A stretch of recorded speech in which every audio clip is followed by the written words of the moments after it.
கெஜாவோட husband அவங்க wife கிட்ட ஒரு கமெண்ட் சொன்னார். அதுக்கு கெஜா சொன்ன பதிலை கேட்டு அவரே சைலண்ட்டாக ஆயிட்டார்.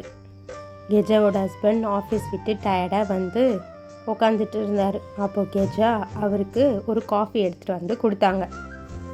காஃபி நல்லாயிருக்கு, ஆனால் என்ன உன் மேலே ஒரு ஸ்மெல் வருது, ஒரு பர்ஃப்யூம் போடலாமே அப்படின்ட்டு சொன்னார். அதை கேட்டோன்னே கெஜாவுக்கு பயங்கர கோவம் வந்துடுச்சு. நான் உங்களை மாதிரி காலையில் போயிட்டு ஆஃபீஸில் ஏசி ரூமில் உட்காந்து லேப்டாப்பில் வேலை செஞ்சுட்டு வரேன்னு நினச்சிங்களா? காலையிலேருந்து எவ்வளோ வேலை தெரியுமா?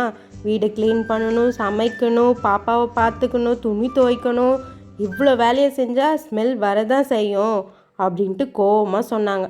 அதை கேட்டுட்டு அவங்க ஹஸ்பண்ட் சாரி நான் சும்மா விளையாட்டுக்கு தான் சொன்னேன், வீட்டு வேலையும் ஈஸி இல்லை அப்படின்ட்டு சொன்னாங்க. உங்கள் ஹஸ்பண்ட் எப்படின்றத கமெண்ட் பண்ணி லைக் பண்ணி சப்ஸ்கிரைப் பண்ணுங்கள்.